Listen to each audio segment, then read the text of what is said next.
Welcome to Connected. I'm your host, Haley Trimboli, and whether you are just PhD curious or you are in your program navigating that, we're wondering what your fellow graduates are up to. This podcast is your go-to for inspiring stories, actionable insights, and meaningful connections within the PhD community. Today, I'm thrilled to be joined by Dr. Ashley Voeks. Ashley earned her PhD in French Studies from the University of Texas at Austin in 2019, with a specialization in early modern French literature and religious violence during the French Wars of Religion. Her work explores the theory and practice of religious toleration, a topic with powerful resonance in today's world.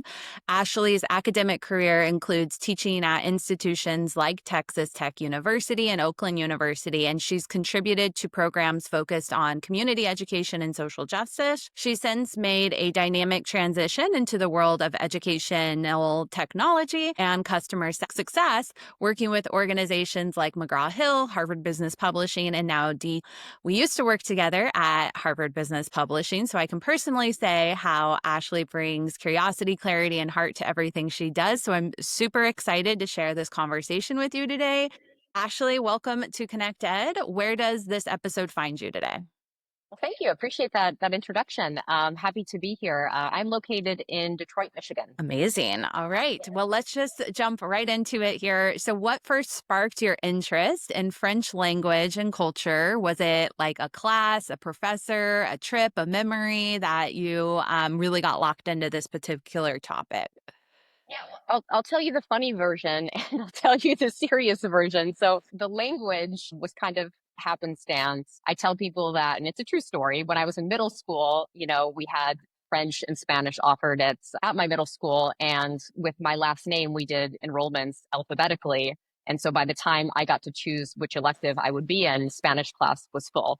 And so I ended up in French again, kind of by chance, but I really think had I studied Spanish from that age or German or Italian or any other language, I think I would have been hooked and kind of have gone down a similar path with that language. So there wasn't anything particular to French that really compelled me, but it was just, learning another language, learning about another culture and learning my own language and things about the way we communicate better.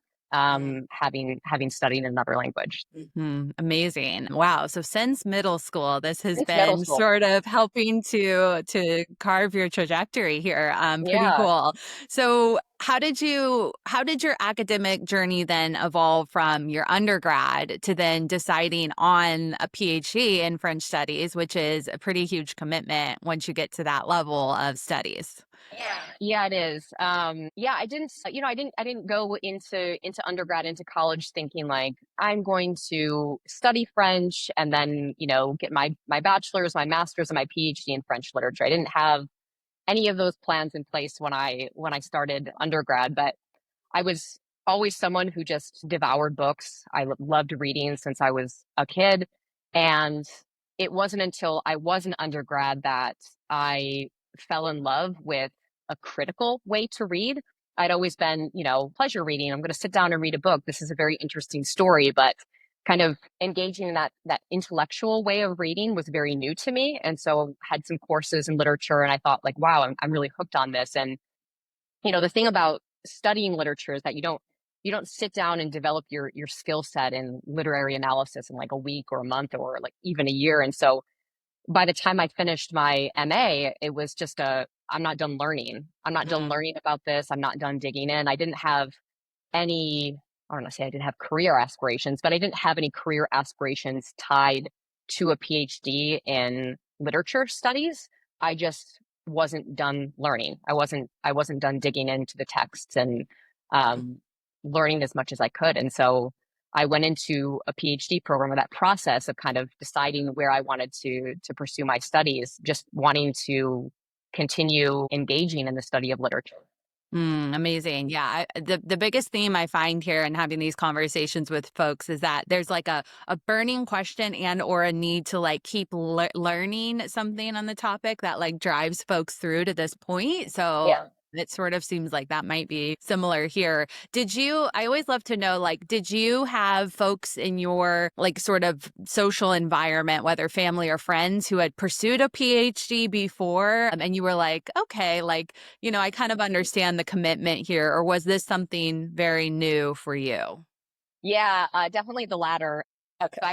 My brother and I are first generation college students. And so most of our family is, working class. My grandfather worked on the assembly line at General Motors, and same thing with my dad's side of the family. So very much working class Detroit, Midwest family. And so my brother and I were the first to go to college, and my brother went for a degree in mechanical engineering. And that made sense, even though the college experience was new to him and kind of navigating that. It was like, oh, well, a major in mechanical engineering, I'll be a mechanical engineer. And I'm over here like in French literature, like, I don't know. Like, I don't know what I'm going to do. But I was lucky that I had parents who just trusted that I would figure it out. Uh-huh. It's like, I obviously could teach, and that was an easy thing to tell people that that's what I was going to do. But I knew I didn't want to teach. At the college level, I kind of developed a love for teaching once I kind of got into it. But I didn't go into my program thinking like, oh, this is what I'm going to do. This is going to be my career. And because I didn't have it figured out, it was kind of navigating those family situations and social circles with kind of this just trust that that your friends, that your daughter, that your cousin, like she's going to figure it out. Yeah, I had a similar situation. And so I'm sure you had like a lot of explaining to do throughout it of like, this is what I do. And, it's like kind of weird, right? But like, I'm in it all the time. Yeah. And so but you had this, drive after your master's to keep exploring. You weren't done. Like, did you have a faculty member or somebody who kind of mentored you or sponsored you to get to that PhD level? Was that something that happened in your journey? That's a really good question. It's especially a good question because, like, having, mentioned that I didn't have anyone in my immediate family or circle of friends that had gone through this process. I was very, very lucky at Wayne State University to have a very supportive group of faculty who were both honest with me in where I needed to develop to be able to be successful in a PhD program. There were some areas where I needed a lot of work, and Mhm. the faculty members in my corner were very frank with me about what I needed to focus on to get better. Not to say I wasn't a bad student, but I definitely wasn't the best in the program, right? Nothing wrong with saying that. Yeah. And so they really helped me to kind of open my eyes to say like, okay, like I know you want to do this, Mhm. but to be successful in this area, like you need to work in X, Y, and Z areas. They were very transparent with me, Mhm. which I appreciated. But the actual application process as well, like understanding how getting into a PhD program works and then Mhm. what to expect once you're there. I had probably 3 or 4 different faculty members, all within the same department, who were there to kind of guide me in different areas. Like I had my advisor, who was more my area of specialization and kind of research mentor. There was someone younger in the department who had just gotten a tenure track job at Wayne State University, which is where I did my MA. Mhm. She helped me to understand, what the job market looked like if I wanted to go into academia, kind of how to search for a competitive PhD program in that, I wanted one that was fully funded, those types of things. And then I had someone who I was a research assistant for her at the time. And she helped me with my application materials, like, reading through them, helping to strengthen up my letter of motivation and all these other, application components. So I really did have a whole team behind me that was supporting me. So, Yeah, that's amazing. I'm glad yeah. that you had that support and those folks could kind of give you a little bit of the lay of the land before you jumped into it. And so you just mentioned like it was important whether the faculty advised you on this or you sort of internalized it to have a fully funded PhD program. I was wondering if you could kind of speak to that a little bit more because I think folks have a lot of options now and what type Yeah. of PhD they pursue, what sort of model. So I'd be curious to hear a little bit more around, why was that so important? And then maybe unpack just very broadly your application process. Yeah. If I remember fully, it's been a while. So Yes, what you can remember. I finished my master's degree in 2013. So I was going through the application process uh, starting in about the summer of 2012. And I think all of my application materials were submitted around January 2013. for a program that would start in the fall of 2013. So it's been a minute. Mm-hmm.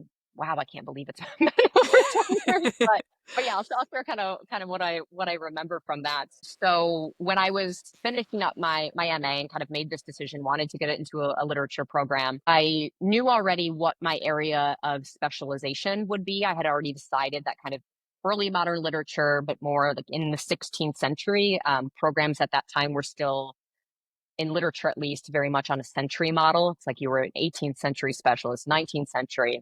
It's not always the case anymore in programs that it's like that, but at the time that's kind of how, that was kind of the model. So a faculty member helped me to kind of identify programs where they had a strong PhD program, in that they had advisors in different areas of specialization who were midway through their career to late in their career. So they would be able to advise well, and I would have that same level of support that I was able to thrive with when I was at my institution where I did my MA. The other criteria I had was that it had to be fully funded.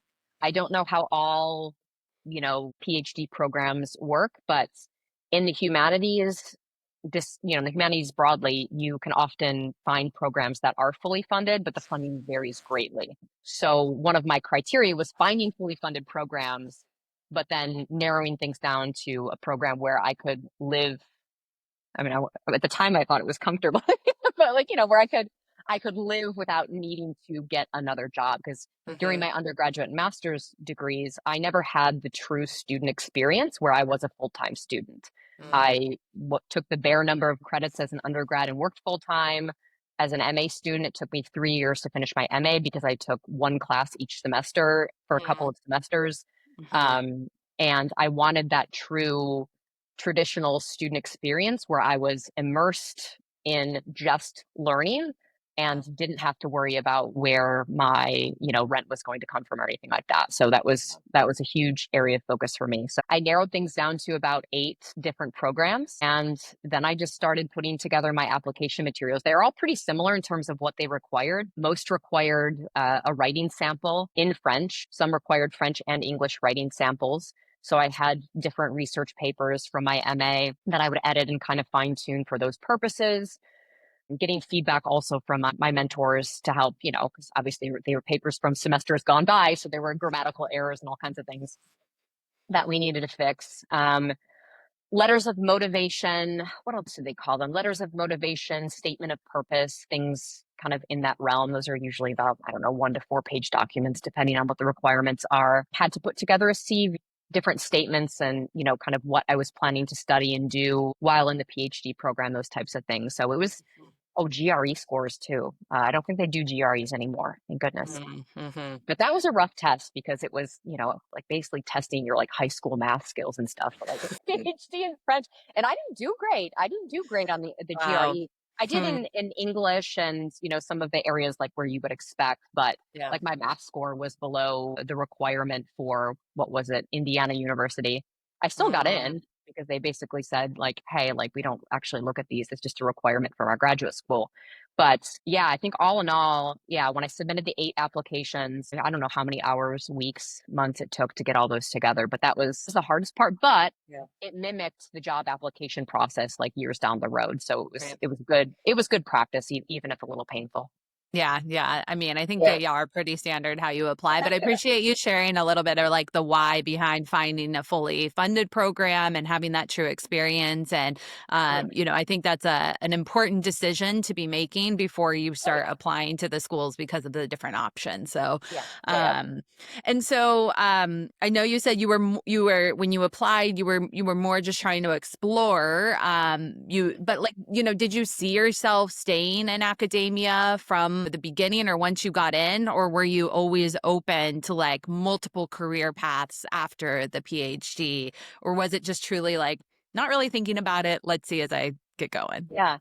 Yeah, I think when I went into the PhD program, the assumption was that most candidates were interested in at least trying to get a tenured track job at a university. That's kind of the dream when you enter a literature program. At the time, in 2013, the big conference that governs, I guess you could say, a lot of our discipline is called the Modern Language Association.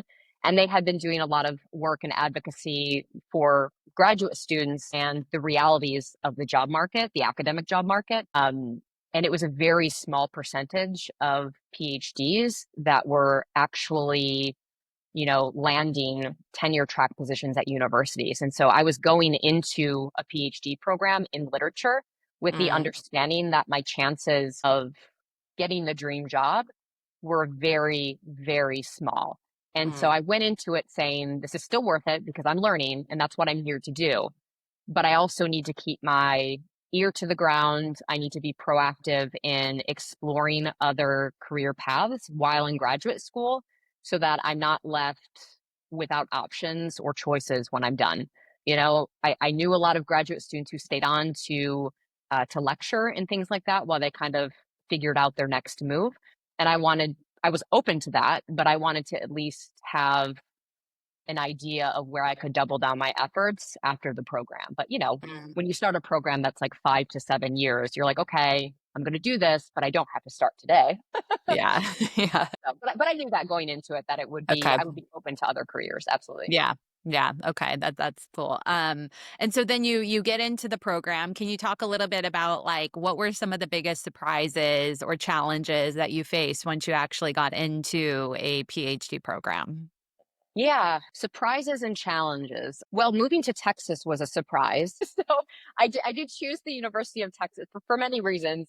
I chose the University of Texas because they did offer the most competitive funding package. And so that was something that I would have I would have guaranteed funding throughout the PhD program. That was one of my Mm, huge must-haves. So that was mm, great. And the advisor that I selected had talked to definitely seemed like it would be a good fit and someone that I mhm. could work with for the next 5 to 7 years. But there was still that hurdle of relocating from Detroit, where I am now and where I'm from, and moving to Texas for the foreseeable future. That was a huge challenge. It's a different culture, different climate. All of my family is in the Midwest, and so just no longer being able to hop in the car to go to Thanksgiving dinner, Christmas dinner for, 5 to 7 years. That was a huge challenge. And at the time I was in my mid 20s question mark. And so needing to reestablish a social circle and really going to a place where you have no identity, no friends, no idea about the culture, where you might fit in, like all those things, they took some time to kind of figure out. And it had nothing to do with my learning, or it had nothing to do with, well, it did have to do with my learning, but not my academic experience. But those were the things that were the hardest. But having Mhm. studied abroad and being familiar with what it's like to be the outsider or the new face in town, I was able to adapt fairly quickly, but still there were some, you know, speed bumps along the way. Yeah. Yeah, yeah. I mean, that's a huge change to move away from your family and like one of the probably most challenging moments, maybe as you begin this PhD program. And you were you with your partner at the time? Did you have to convince them of this or did that come later? No, no, Okay. I was a solo traveler. Okay. Okay. So Yeah, it so was yeah, just just you.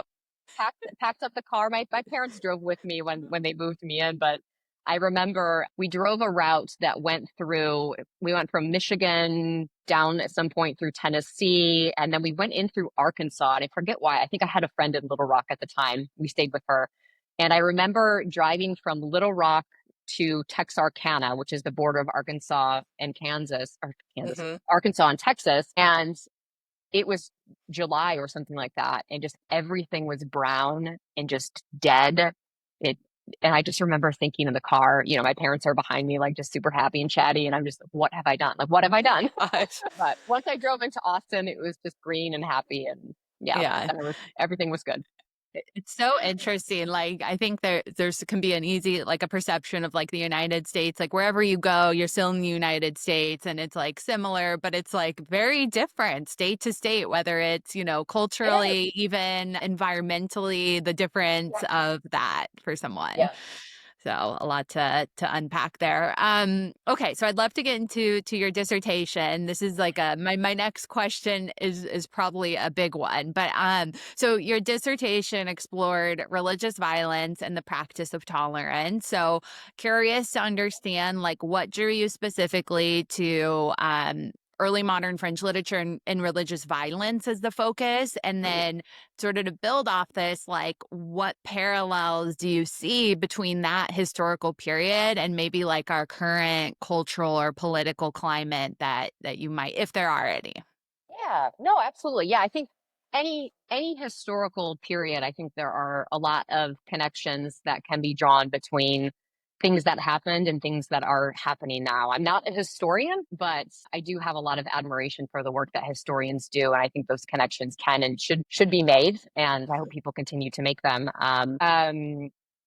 My focus in 16th century literature, and specifically the French Wars of Religion, I was in a survey literature course, is what we call them. It's a course that a lot of MA students take, again, on the century model. So there was a 16th century survey course, 17th century.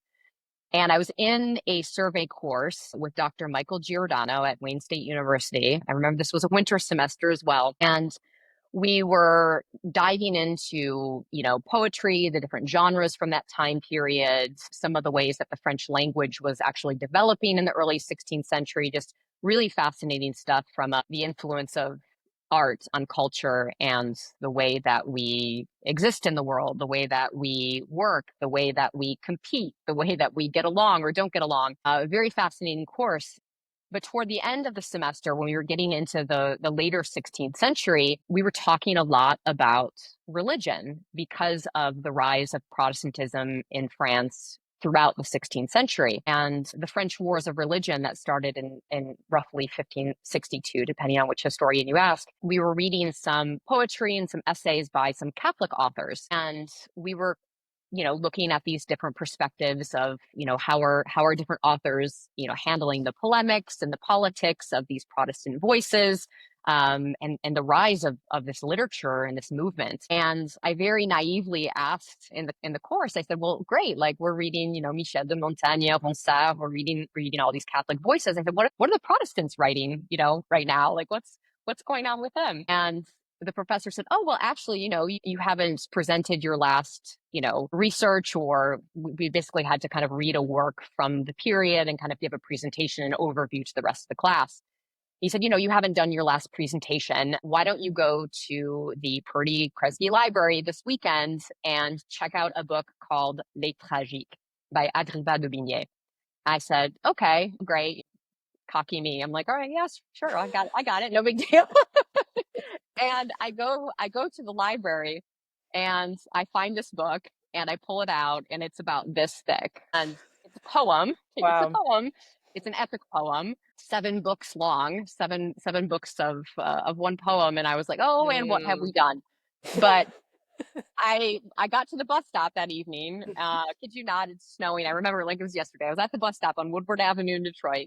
I open up this book and my eyes fall on the first, not the first line, but one of the lines. And it says, Nous sommes ennuyés de livres qui enseignent. Donnez-nous-en pour émouvoir. We are tired of books that teach us. Give us ones that may move us.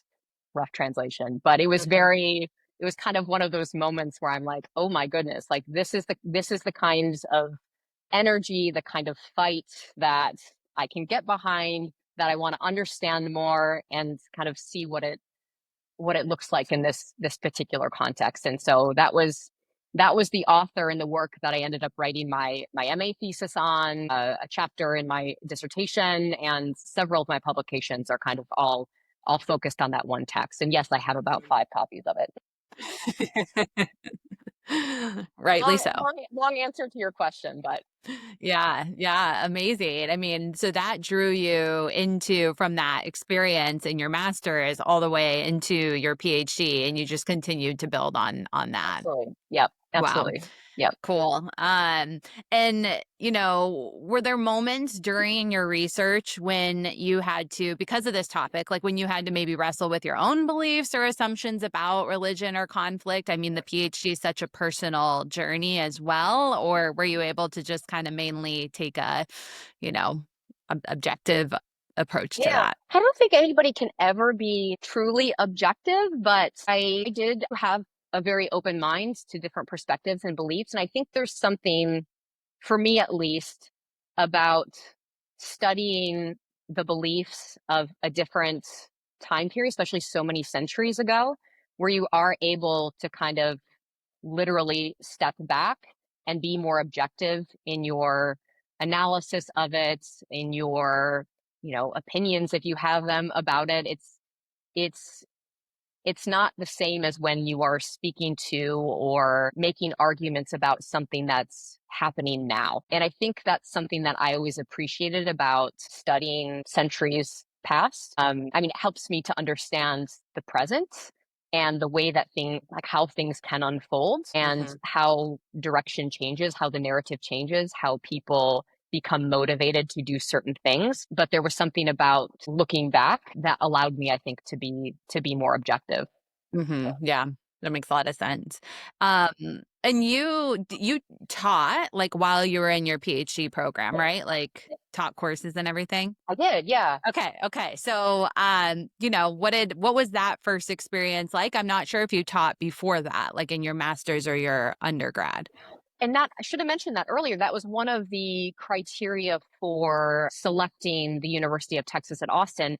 I was in an unfortunate position at Wayne State University, wonderful program, but an institution, a program at the time that was kind of grappling with funding and other sorts of things. There weren't teaching lines, TA lines for all graduate students. And so it happened to work out in such a way where I was never afforded the opportunity to teach. And I wanted to be in a program where there was a very robust, training element and process in place for helping to, develop the next generation of potentially college level educators. And so there was a very, very strong program there.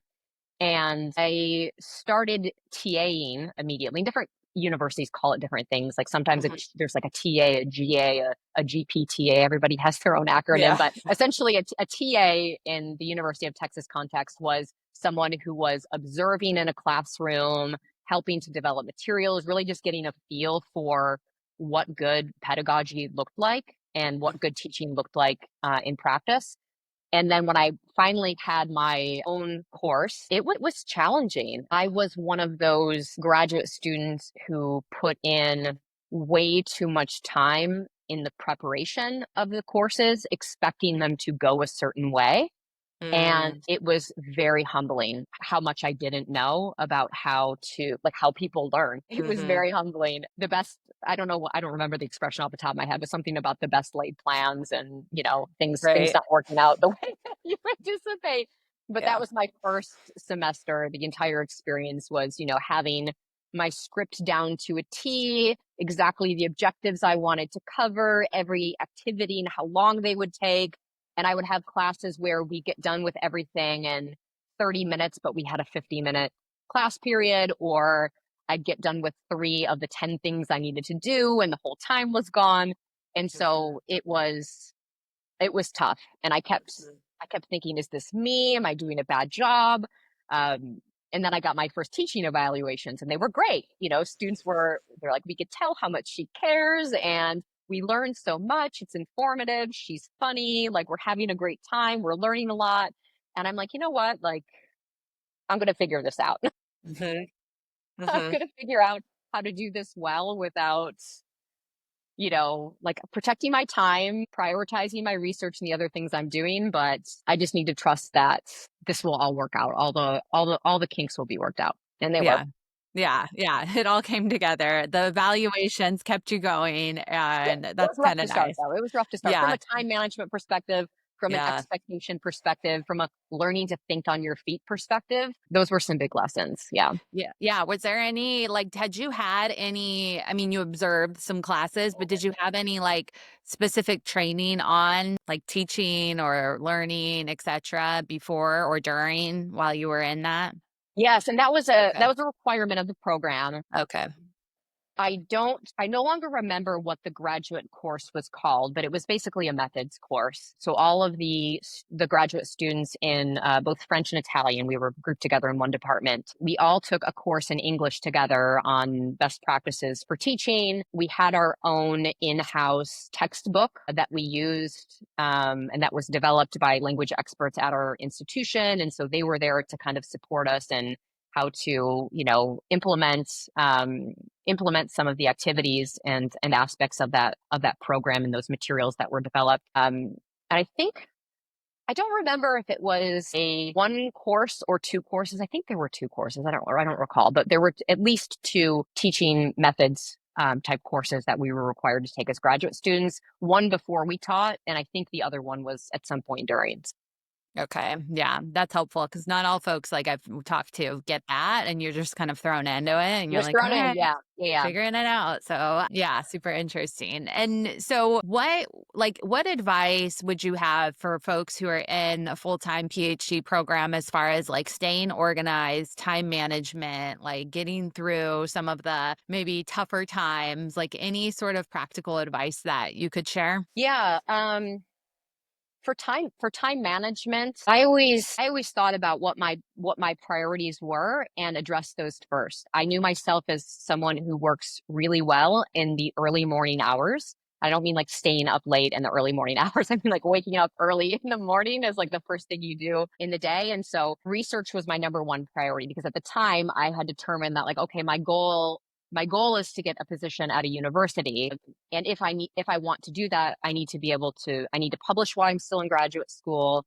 I need to present at conferences. I need to make sure that I'm paying attention to the research I'm doing, the research papers I'm writing for my courses that are related to my discipline. Because of course I'm taking courses a little bit outside my discipline as well. But I made sure that my first priority or my top five things had to all be related to kind of what my goal was. And everything else kind of came after that. Teaching was important for me, but I knew that if I were to get a job in academia, that I wanted a job at an R1 institution where research would be a top priority.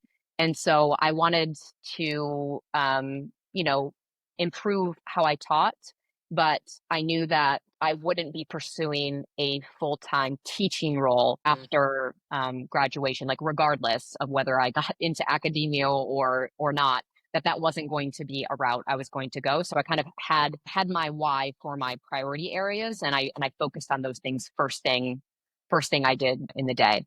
And of course, there are a lot of things that you have to do when you're a graduate student, and some things you have to say no to, and some things you just don't get to, and you have to be okay with dealing with the consequences of that and moving on. Yeah, yeah, that's great. That's great advice. I think knowing where you want to go, then prioritizing and working around your sort of best time of day. For those who do that at like midnight and 1 a.m., I don't know why and how, but I always I wonder have that. plenty of friends in graduate school. It's like I that's know. when they worked best at that I time. know. More power to you. I cannot. Yeah, exactly. So once you got toward the end of your program, like what was the feeling like for you? Were you like, I'm just so happy this is, this amazing experience? Were you like just burnt out at that point? Like what was sort of the tail end of the PhD program like for you? I was busy, I will say that, but I was very attuned to the stories I was telling myself about the experience as I was going through it. I loved so many parts of the program, almost everything about the program I loved, and the experiences I got to have because of it. I took Mm. students abroad to France. I spent a year doing research in Switzerland and France and traveling and going to different, libraries for archival research, all kinds of things. And I always just kept in the back of my mind, like, you are not going to have these years again. Like this is it. Even if you become a professor, even if you enter academia, like you're not going to have a time like this ever again in your life. And so I was very, you know, grateful for the ups and the downs. And I never let the word I'm stressed like come out of my mouth because that's not Yeah. what it was. Like I can be busy, I can have too much to do and not enough time to do it, but this is not stress. This is you get to be in this program. That's what I kept telling myself. You get to be in this program. You get to focus on your area of research, this thing you love doing. This is a privilege. Nobody's making you do this. You can leave this program anytime you want. And so even in times where I felt like it was going to take me an extra semester, it was going to take me an extra year, there was a roadblock, somebody, my advisor maybe didn't like the next draft of my chapter, whatever. It's just, I dealt with things kind of in stride. And I think that was was something that helped me toward the end, just to keep an open mind to what opportunities might be there when I finish, what opportunities might not be there, and kind of how I could kind of figure out and navigate those next steps. But it was a busy time, but it was a time that I remember very well because I was very present for like everything that was happening to me. Amazing. I, Yeah. I think that is like just such a nugget here is you are in control of the stories that you tell yourself during that time. And it Yeah. can easily go one way or the other. And so Yeah. I think being mindful of that is just Yeah. hugely important in academia. Yeah. So appreciate that. Yeah. So then you graduated and then what did, you know, It hey, the happened moment probably happened. 2019, but I still like, woo, I still can't believe it sometimes. So then what'd you do right after? So when did I graduate? May of 2019. Immediately after we celebrated, it was just like one of the coolest times like ever, just defending, having my family there. And we took a trip to San Antonio, all of us, and first time I ever had a drink with my grandmother. It was amazing. We had a great time, but I had already secured a summer teaching position as a lecturer just so that I could give myself some time to enter the job market. And so that was good because that allowed me like time to just kind of sit back, celebrate my accomplishments, and just know that I was going to have that same income stream without having to like immediately start looking for jobs as soon as I finished graduation. Pretty much a situation of luck, which happens to a lot of us. In let's say June, I got an email from somebody that I met at a conference that January who said, "Hey, Ashley, I saw on Facebook that you finished your PhD. Congratulations. We're looking to hire someone as a visiting assistant professor. Encourage you to apply." And I thought, well, if that is not a message from the stars, I don't know what is. So I applied and I ended up getting the job. And it was back at the institution where I received my undergraduate degree, Oakland University, and not in California, it's in Michigan. And yeah, I basically packed up my bags and things like that a month or so later and was on my way back to Michigan and did have a partner at the time. Well, still my partner, he's my husband now. It was a visiting position. So he decided, or I decided for him, that it would be best to stay in Austin. We'd keep our kind of house there, and I'd see how things kind of worked out in that position since it was temporary and kind of figure it out from there. But no, I was very lucky to have that sort of stepping stone position right out of graduate school. And it just goes to show that, you know, having connections from conferences and other networking opportunities while you're in graduate school is very, very important. You have no idea who's going to remember your face and your name. You have Yeah. no idea who's going to remember the conversation that you had with them about their research, about your research. Connections, I think, no matter your industry, I think connections are everything. So in this case, it happened to work out. Again, just have go to those conferences, have those conversations. You don't know where they'll lead you.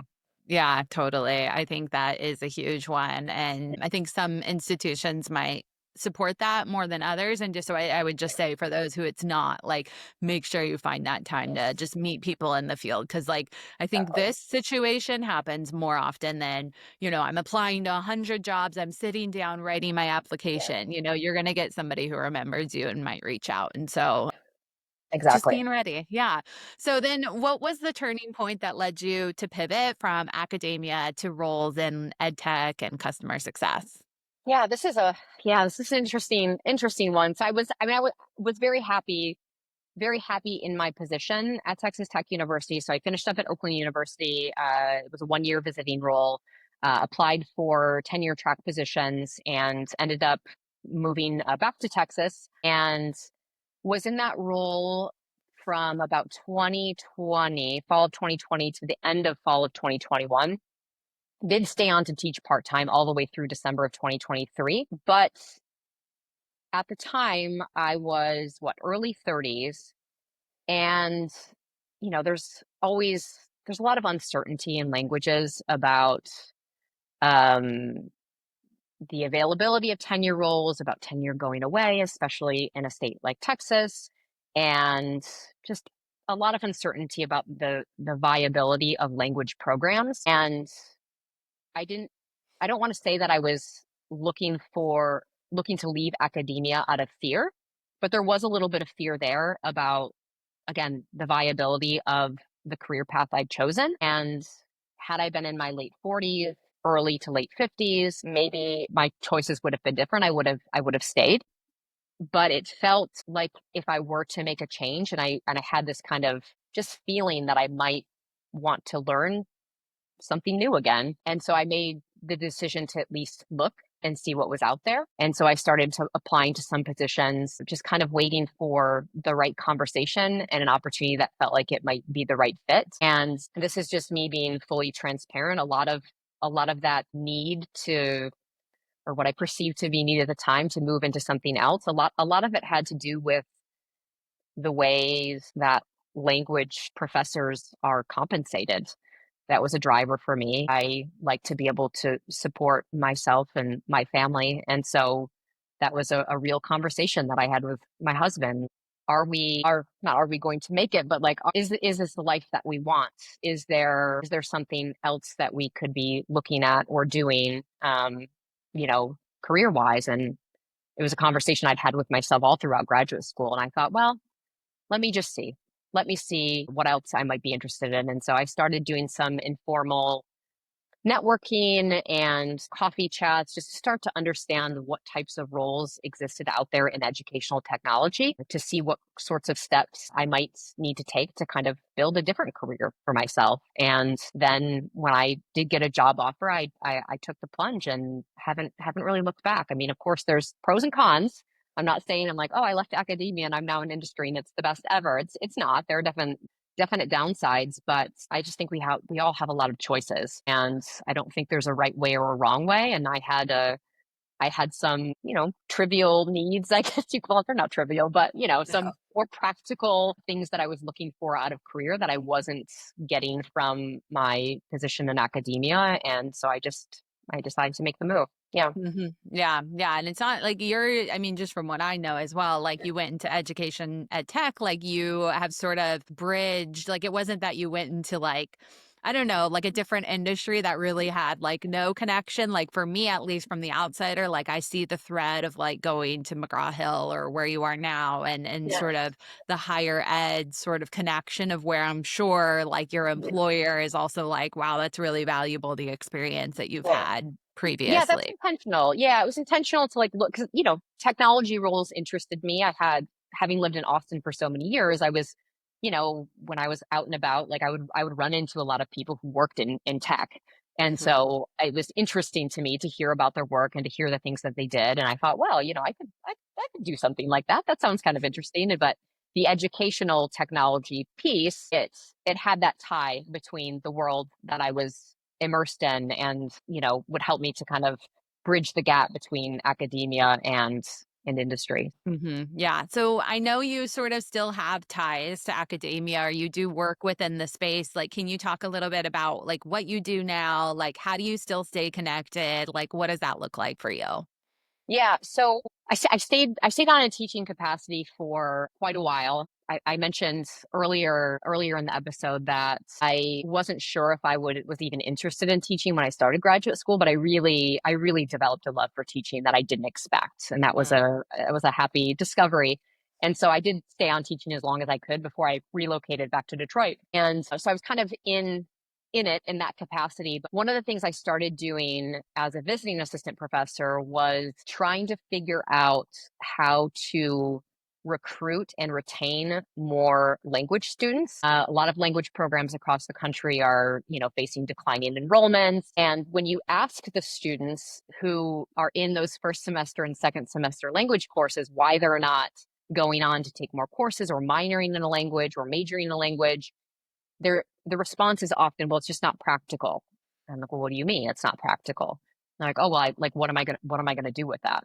Mm. And so I wanted to change the narrative on that a little bit and help students to understand that, you're not you're not just developing proficiency in another language. That's one skill. You're developing other transferable skills that will make you successful in entry level roles across many different industries. And so that was kind of my recruitment and retainment angle. And that developed, I was a very that was kind of a narrow minded approach at the time. Like we need to focus on our retention numbers. And that expanded to just helping students to figure it out and to help build their confidence in studying and learning more about something that really drew them in and that is helping to kind of shape their intellectual journey and how they perceive other worldviews, right? And so I started a business as a career consultant, and I started with this idea of like I'm going to work one on one with students, like for the most impact. Mhm. Horrible idea, right? Like students don't have money to be throwing at the consultant, right? Like bad idea. That didn't work out, but it was an idea. That's where I wanted to start. But what I started doing then was working directly with language departments. And now I travel to different universities and deliver career readiness workshops for students of languages. And that's Mm. since expanded to faculty. I work with faculty on how to implement career readiness activities into the language curriculum. And yeah, it's just kind of been going from there. It's gotten to a point where um I won't yet be able to make it something that's full time. I might toy with the idea maybe in the next couple of years, 3 years. We'll see. Amazing. And are you in that capacity, are you like very, sharing like you could go into academia, you could go into industry, like you have the options, or is there sort of one route that like the faculty want you to sort of be speaking to? Like curious to hear more on that. Yeah. Yeah. When I speak with faculty, I often, especially if I'm doing the student workshops, I kind of give them like the portfolio or the menu of kind of the different areas where I often see students under investing their time in when they're Mm. career planning. And so some of those areas might be simply articulating the value of language learning in a professional context. If you walk up to any, Spanish major or French major, like on a university campus, and you say, like, hey, like, how is your degree applicable in XYZ environment? They'll be like, I speak Spanish. And that's kind of it. That's where the narrative ends. And I so see. that's an important skill for students to be able to, go to that Thanksgiving dinner. And when your grandpa asks, like, why are you studying French? Like, you Yeah. have you could kind of share and speak to kind of why this is important out there in the wild. So that's one area where we focus. We also focus on core career competencies and what those career competencies mean and what kinds of experiences they have in the language classroom or in the language program that help to show how they developed that competency or how it was kind of acquired, like, adaptability, a core career entry level competency that a lot of employers would value out there in the workplace. Students often tell stories about studying abroad, needing to think on their feet when there's a language barrier. It's like a lot of these skills, people say that they have them, but they can't really tie them to a specific experience or a time when it was developed or a time when they showed that skill kind of in action. We obviously talk sometimes about job searches and kind of, how to gain career clarity when thinking about the kinds of industries you might be interested in, and then what entry level roles exist within those industries, so that students can start to kind of narrow their search. I mean, so many times you talk to a language major who's maybe a double major in government or business. It's very common. They say like, "Oh, I want to be a diplomat." It's like, well, like maybe when you're, maybe 20 years in your career, like you don't get fresh out of college and become a diplomat, right? Like it's like you need they need coaching often on like what an entry Mm. level role looks like, and kind of sure, have that dream. That's wonderful. Have that dream of becoming a diplomat, but understand how people got started and kind of Mhm. what the building blocks were to get to their dream role. And language students just, they don't always go to their career center. They don't often engage in conversations, with other professionals about what career options are available to them. I feel for them because they're professors, like I was when I was a professor. It's like they're not out there working in the industry. Mhm. They don't have those connections and they can't offer that guidance on the art of the possible when they work in an industry in a role, right? Mhm. Sorry, Oh my I'm gosh. passionate I about this love topic. this. No, I mean, it's just so great. And I just think, like, to your point, like, students really don't go to the career center. Like, how can it be embedded in the journey itself where this is getting unpacked because discipline specific. It needs to be yeah. discipline specific as well, you know? Yeah, yeah, I completely agree. I mean, it's part of like why I started this podcast is like I have the need to be like, what are people doing? What are And people like doing? to your Yeah. point, like this is super broad. Like I'm bringing in folks from all over industries, but like, what is it then, the next level is like, well, then what does that look like in, humanities? What does that look like in healthcare? Because it can get even more specific. So, wow, I feel like I could just talk to you for like another hour just on this, but I know you and I already chatted before the podcast to catch up, and here we are almost already an hour in, which is amazing. So I will sort of wrap us up here somewhat sadly. Maybe I just need to have you back and we'll talk more. But I have two signature questions I ask each guest. So just sort of quick questions here. The first one is, what's one book, podcast, or article that you think every PhD student should read or listen to? Don't know if it's as current as it was when I read it, but there is a book called, I'm going to double check the author's name before I say it. It is Leaving Academia, A Practical Guide. That is a book by Christopher Katerine. I hope I'm pronouncing his name correctly.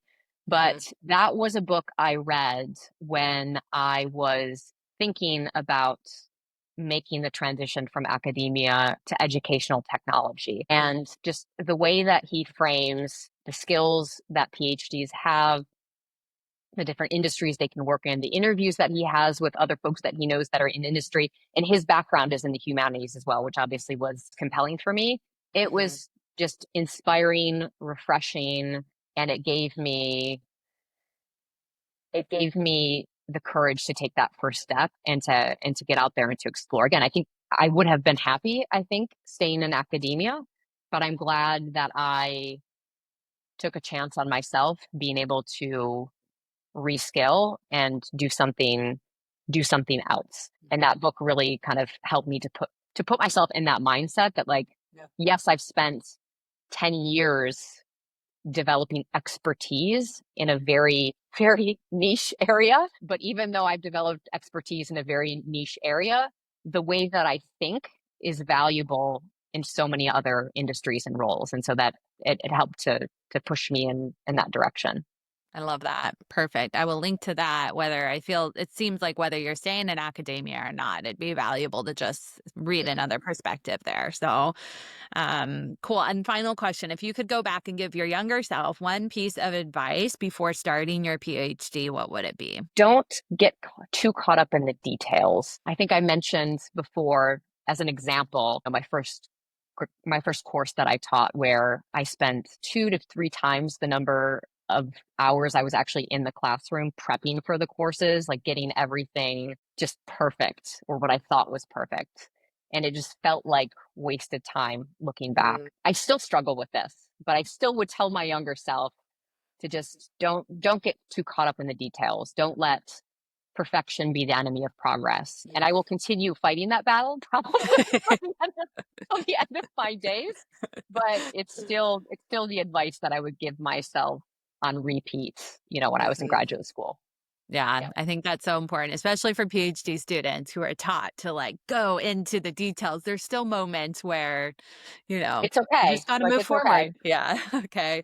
Well, Ashley, thank you so much for being on this podcast, for sharing your story, for bringing just a lot of practical insight, advice, etc. Before we wrap up, where can people like follow your work, connect with you, maybe learn more about what you're up to? Where's the best place? Definitely on LinkedIn. I often share about, well, obviously my full-time work. Sometimes things are on there, but I often share my workshops and flyers and just, thoughts about what's happening in higher ed. Yeah. So feel free to follow me there. Awesome. I will link to that. So thank you so much again for being on. Thanks so much, Haley. Yes. Such a great conversation with Dr. Ashley Voeks. She is just an amazing person. I had the pleasure of working with her at Harvard Business Publishing and just really enjoyed getting to know her there, and excited about the work that she's doing now. I think she had so many practical tips, advice. I mean, even just thinking about her story from applying and what priorities she had in choosing a program is really valuable for folks to understand and think about in that phase. I think when you're in the program, also prioritizing again again, the work that you're doing and sort of thinking a little bit ahead about what is most important. Is it the research, the teaching? It's all important, but where am I trying to head to? And making sure you do some of that work, go to conferences. I feel like I've heard that again and again. Network with folks. It's so important when opportunities you never know what opportunities might present themselves, and just love the work that she's doing now. So lots of options for PhD students or graduates or those who are curious at the end of it all. So what resonated with you the most? I'd love to hear your thoughts. Drop me a message or a comment, and thank you so much for tuning into Connected today. You can find all of the links that were mentioned in this episode in the show notes. And if you enjoyed this episode, don't forget to subscribe, leave a review, and share it with someone in your PhD community. And be sure to follow along on LinkedIn, Instagram, and YouTube for more conversations just like this. So I hope I see you next time, and let's stay connected.